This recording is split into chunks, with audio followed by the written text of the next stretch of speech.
Hello, welcome to Island Sailing School. We are going to share a little bit of local knowledge as we are in our spring season and we have a lot of snow melt coming out of the mountains as well as the dams releasing water.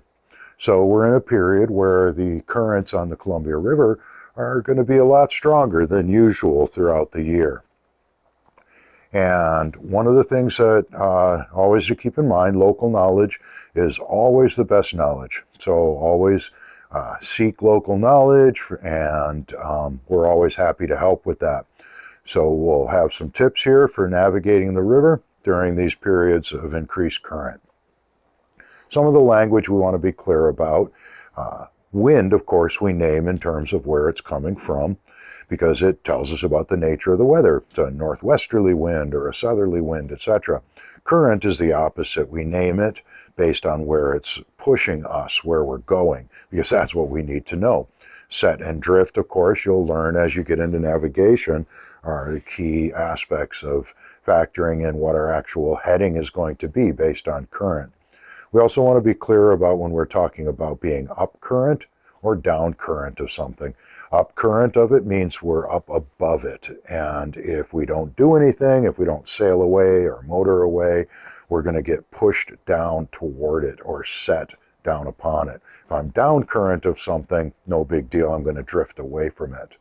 And to be set down upon a hazard is obviously not a good thing, and that's very important to consider. We don't want to get set down upon a hazard. And of course, as sailors, we're always aware of our lee shore. The lee shore, whether it's based on current or wind, is where we are going if we don't sail away, motor away, get towed away, or set our anchor and make sure that we don't get drag, the anchor doesn't drag to keep us off of that lee shore. Any distance between our vessel, between our boat, and that lee shore is our sea room, whether that's 5 miles off the coast of Puerto Rico and Virgin Pass, headed out onto the Atlantic, or it's 50 yards from the next row in your marina as you're pulling out or coming back into dock. That sea room is very important. We always want to give ourselves as much sea room as is possible.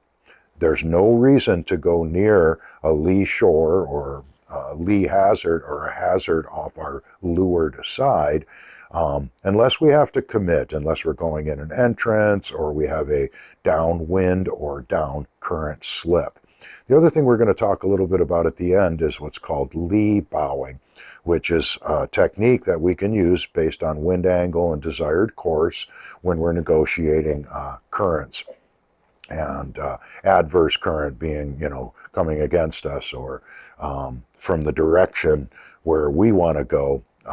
And I'll demonstrate that on the board, what lee bowing is and how you can make that work for you. And very important that we always, no matter what the situation is, that we're always seeking to understand and gauge the relative risks. Part of taking a good sailing class, like here at Island Sailing, an American Sailing Accredited School, is that you're going to develop a good perspective on the risks that we manage. And in this regard, we want to think about for our entrance out here, coming in and out of our marina, we want to stay upriver. Don't go down current from our entrance at this time of year. It'll get you too close to the I-5 bridge. You'll be running out of sea room. If anything goes wrong, you won't have any escape room. You'll have very little margin or time left to try to deal with it. Also, hazards such as wing dams, islands, buoys, any hazards you want to be very aware of and not cross up current of them really close. We really don't want to be up current over the top of the island. Likewise with the wing dams, the erosion control devices out on the river, they look like old docks that have broken away. Like, oh, there must have been a dock there someday. Well, no, those were built in the 30s to control erosion on the river. And we definitely don't want to be up current to those. If anything goes wrong, we could get set down upon that. Likewise with buoys. It's uncanny how quickly a buoy can sneak up on you if you're not paying attention. Another good aspect of seamanship is to always play out what ifs. Now, we want to and do have confidence in our engines.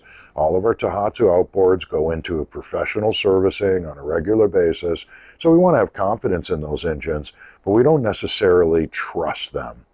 There's a big difference there. So as we're motoring along, as I'm motoring along, I'm always kind of thinking like, oh, okay, what if this engine dies? Where am I? Do I have room? The down current of me to deal with the situation? Am I in the channel? Will I have to get out of the channel before I set my hook? So knowing where you are in relationship to the channel, of course, as well as other noted and named landmarks, that's also important as you get to know your local waters, because when you do communicate with someone, you want to be able to tell them really clearly where you are. You also want to be aware if you're in that channel or near the channel, the water's going to be much deeper there. And wherever the water is deeper, the current's going to run swifter. So being aware of where your channel is. Before you take off, you should always double check your ground tackle, your anchor and rode and chain, and make sure that you are prepared to set the hook, and if you should need to do so to stabilize the situation. That way, if you're out there and the motor does die on you and there's no wind to unfurl your head sail and sail with, you can set your hook. And we use a phrase referred to or doing something smartly on a boat.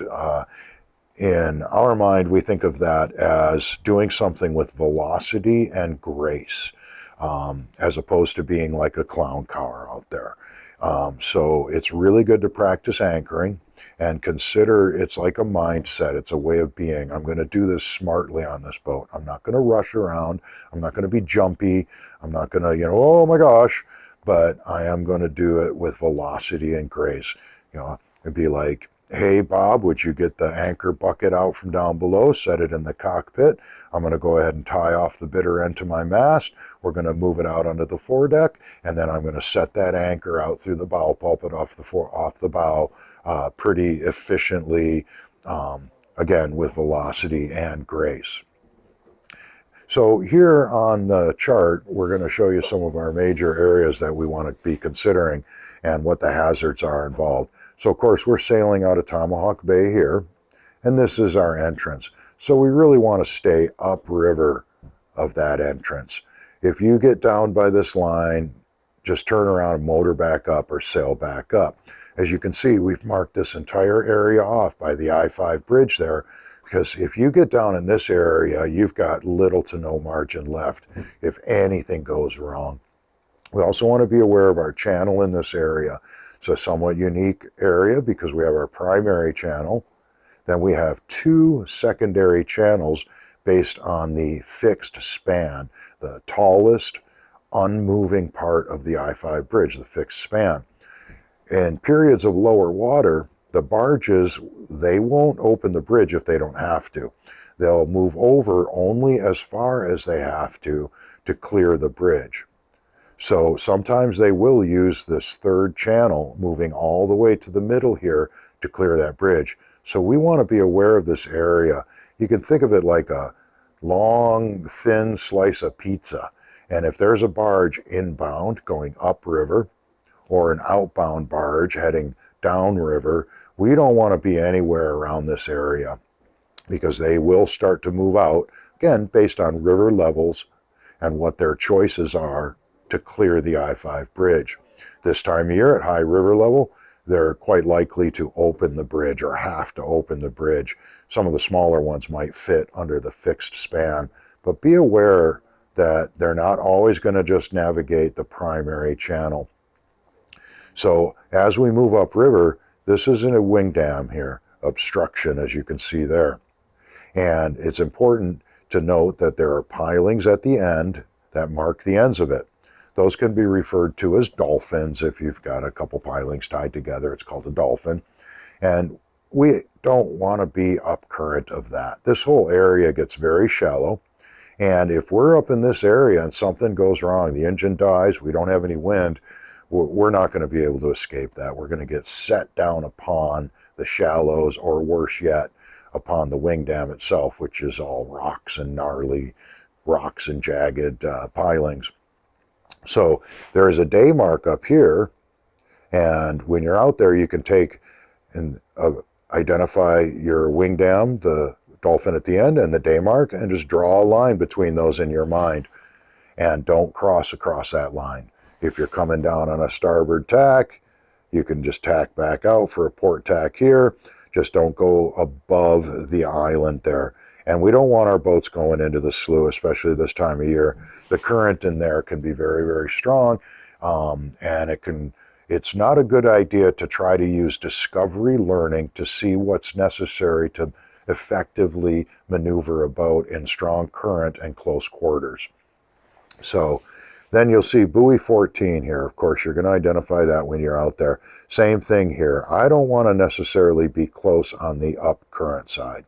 I want to, if I'm going just by it on the down current side, that's fine. I'll drift away if something happens. But if I'm above it, I'm going to go a little distance before I cross. So if something goes wrong, I don't suddenly get swept down against the buoy.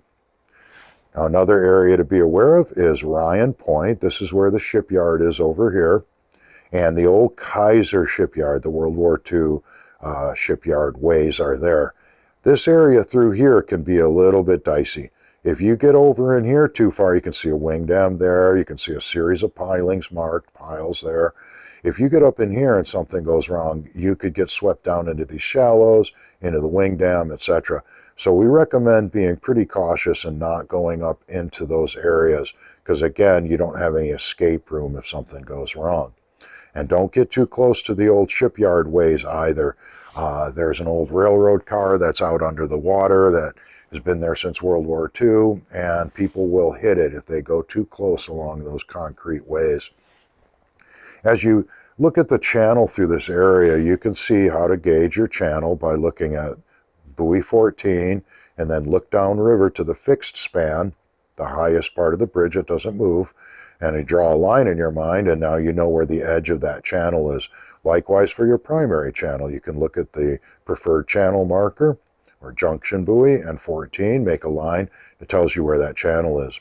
So in this part of the river, if we're operating in that area, or when we are, and a barge is inbound or outbound, we want to move to the south basically. Don't try to get out of the way up here or you'll run out of space. We kind of come over here, we got plenty of room. As we go upriver, we want to consider that we're going to go to the north, because there we have much more room. If we try to dodge out of the channel to avoid a barge over here, it's going to get really tight. And so what you're looking at here is another wing dam with a dolphin there, and another wing dam here with a day mark on it. This, for local knowledge, it's very important to note that that wing dam dolphin, the piling that marks the end of it, that broke off a few years ago. And at high river levels, you will not see this wing dam. It will be completely submerged, and there's nothing marking the end of it. So each spring season, people have been hitting that. Boats run into that because they don't look at the charts, they don't know it's there, they don't talk to anyone that has local knowledge and ask them, hey, what are some local hazards, or what are some hazards out there that might not be marked that you locals know about? So that's very important. And that's just up from the Gleason Street boat ramp and the beach there. So don't cut into those beach areas, don't cut in close along the south side. They're really dramatic shoaling and shallows here. And of course, this wing dam is well marked because it has the day mark on the end of it. Then when the time comes that you're getting far enough upriver and we got good northwesterlies and you're going to sail up to the 205, talk to us beforehand, because we have some tips for clearing that 205 bridge. And at the very least, always have your engine running while you're clearing the bridge. But talk to us before you head up there. We'll give you all sorts of tips on that. As you can see, we do not want to go inside a Lemon Island, and certainly not inside a Tri-Club. We used to be able to get up in there, but it's shallowed up in the last decade or so. Do not cut inside there, or things will not go well. There are wing dams and hazards and shallows you'll get stuck on. So this gives you a little bit of overview of your local waters. This chart is available online. All NOAA charts are available online. You can download it and have a copy, print a copy, and get to know your local waters so that you can effectively talk about where you are, have a good sense of whether you're in the channel or not. Now on the board, I'm going to show you a couple things that we mentioned before, lee bowing, and I'm also going to show you some technique if you are out there and there is no wind and your engine dies. So bear with me a moment here. We're going to go ahead and show you this on the board.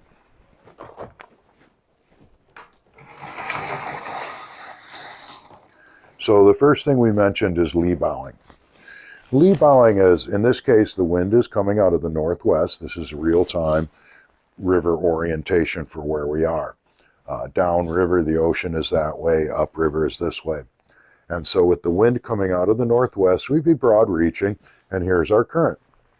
And we are presenting a small, just a few degrees, not too much, of our leeward bow. Our lee bow is presented to the current. And this is going to assist us because the current's pushing us that way, but the wind is pushing us and sailing us this way. So that's lee bowing. If I'm trying to get up current or, going against the current and I'm doing this, it's going to subtract from my apparent wind because I am presenting my windward bow to the current. So lee bowing simply refers to when your course, wind angle, and desired course all aligns. Lee bowing simply refers to turning the boat just enough to present a bit of your leeward bow to the current. Now, we're on a day where there's no wind, so we can't sail. Whoops. And the engine cuts out on us. It happens. And so we might be near the channel or not sure if we're in the channel or not. So let's say here's the channel, and we're not sure. So since we're out there, we know we don't have any hazards directly below us, and what we don't want to do is turn a whole bunch. The more we turn our boat, the more we present our hull to the current, and the faster we'll go. The less we turn our boat, we can mitigate that to some extent. But we do want to make sure that we're moving out of the channel. So in this case, we're going to move to the south. We're just going to do a little bit at a time. Just take small little bits like that as you plan your next steps to stabilize the situation. So again, beware, don't turn a whole bunch or you'll drift faster. You can slow it down a little bit like this, and more and less. So you want to just do a little bit at a time and work your way to the south if you're in the lower section of the river, or to the north if you're further upriver, so that when you do go to set your hook, you can be resting assured that you're not in the channel. It's important to always remember the narrow channel rule. Any vessel requiring a narrow channel for safe navigation shall not be impeded by any vessel sailing, fishing, or crossing. If the situation is such that we just have to anchor, and we think we might be in the channel, or we know we're in the channel, we have got to call that out on channel 16. That is a pon-pon, because that is a navigational hazard, and it has to be announced immediately and dealt with. So do everything you can to not anchor in the channel.